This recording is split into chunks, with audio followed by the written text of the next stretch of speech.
Hi guys, welcome to our channel mister సిసింద్రి.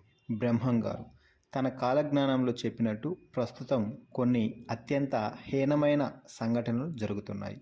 ముఖ్యంగా బ్రహ్మం గారు తనకి ఉన్న మేధోశక్తితో ముందు రోజుల్లో జరిగే ఎన్నో విషయాలని ఆయన అప్పట్లోనే తన కాలజ్ఞానంలో ముందే లిఖించేశారు.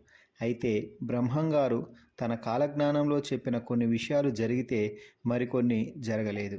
అయితే ఆయన ఖగోళ శాస్త్ర ఆధారంగా చెప్పిన కొన్ని విషయాలని ఇప్పుడు మనం తెలుసుకుందాం.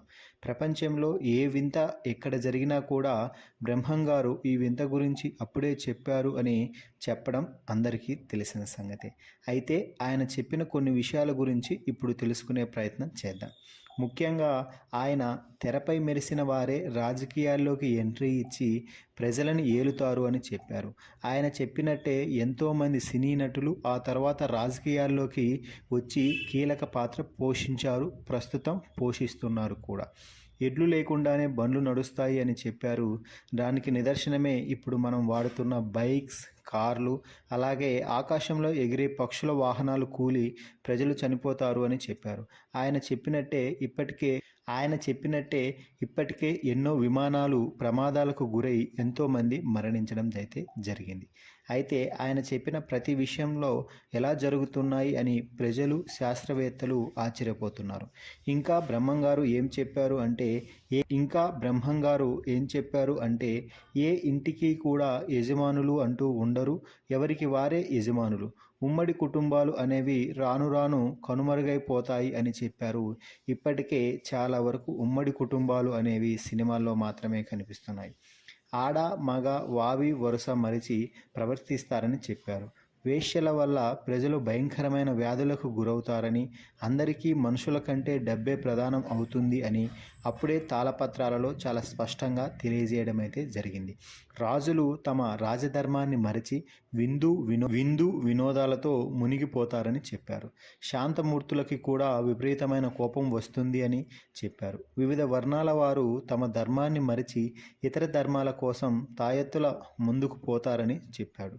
అదేవిధంగా ఆ ధర్మాన్ని ఆచరించి నాశనం అవుతారని కూడా చెప్పారు. పంటలు సరిగ్గా పండక, పాడి పశువులు సరిగ్గా పాలు ఇవ్వక అనేకసార్లు భయంకరమైన కరువు సంభవిస్తుంది అని చెప్పారు. బ్రాహ్మణులు తమ ధర్మాలని వదిలి ఇతర ధర్మాలని ఆచరించడం వల్లనే దేశం అల్లకల్లోలంగా మారుతుంది అని తెలిపారు. ప్రజలు అప్పులు నోట పెట్టుకొని తిరుగుతారని, గోడలు మండే రోజులు వస్తాయని చెప్పారు. నోటి నుండి నెత్తురు కక్కుతూ అనేక మంది మరణిస్తారని, అలాగే జంతువులు కూడా అలాగే మరణిస్తాయని చెప్పారు. దుర్మార్గులు రాజ్యాలను ఏలుతారని, అనేక కష్టాలు నష్టాలు పడతారని చెప్పారు. మత కలహాలు ఊహించని రీతిలో పెరిగి ఒకరిని ఒకరు చంపుకుంటారని ఆనాడే తెలియజేయడం అయితే జరుగుతుంది. అలాంటి ఎన్నో సంఘటనలు ప్రస్తుతం జరుగుతూనే ఉన్నాయి. అలా చంపుకోవడం ఇప్పుడు మనం చూస్తూనే ఉన్నాం. నీళ్లతో దీపాలు వెలిగిస్తారని, ఇతర దేశస్థులు భారతదేశాన్ని పాలిస్తారని అన్నాడు. గతంలో ఇదే జరిగింది. పట్టపగలే చుక్కలు కనిపించి కొంతమంది ప్రజలు మరణానికి కారణమవుతుంది అని చెప్పారు. స్త్రీ పురుషులందరూ కామానికి వశం అయ్యి ధర్మాలని మర్చిపోతారని చెప్పారు.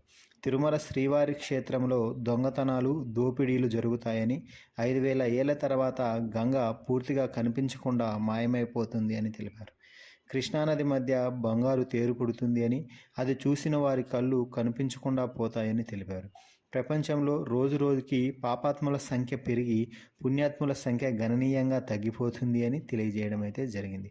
కంచి కామాక్షి అమ్మ కళ్ళు వెంట నీరు కారుతుంది అని, అది జరిగిన తర్వాత వందలాది మంది మరణిస్తారని, ఆవు కడుపున దూడ పుడుతుంది అని, పిల్లలు లేని స్త్రీలకి పిల్లలు పుడతారని, ఈ భూమిపై ఉండే ఆచారాలు పూర్తిగా నాశనమైపోతాయని అన్నారు.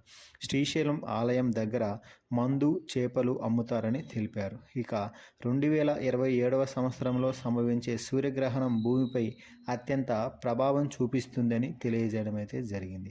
ఇక 2030-34వ సంవత్సరం మధ్య ప్రపంచ యుద్ధం జరుగుతుందని, 2037-38లో ఒక గొప్ప వ్యక్తి జన్మిస్తాడు అని తెలియజేయడం అయితే జరిగింది.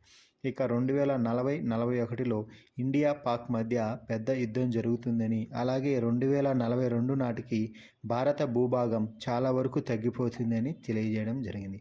జనుల కడుపులో మంటలు పుడతాయి, నోటిలో బొబ్బలు లేస్తాయి, నెత్తురు కక్కుతూ రోగాల పాలై జనులు మరణిస్తారని, జంతువులు అలాగే మరణిస్తాయని ఆయన తన కాలజ్ఞానంలో చెప్పడం అయితే జరిగింది. బ్రహ్మంగారు చెప్పిన ఈ కాలజ్ఞానంలో చాలా వరకు ఇప్పటికే జరిగినప్పటికీ రాబోయే తరానికి జరగబోయే విషయాలను గమనించినట్లయితే ఇంకా వెన్నులో దడ పుట్టడం ఖాయమని చెప్పవచ్చు. ఈ బ్రహ్మంగారి కాలజ్ఞానంపై మీ అభిప్రాయాన్ని కామెంట్స్ రూపంలో తెలపండి.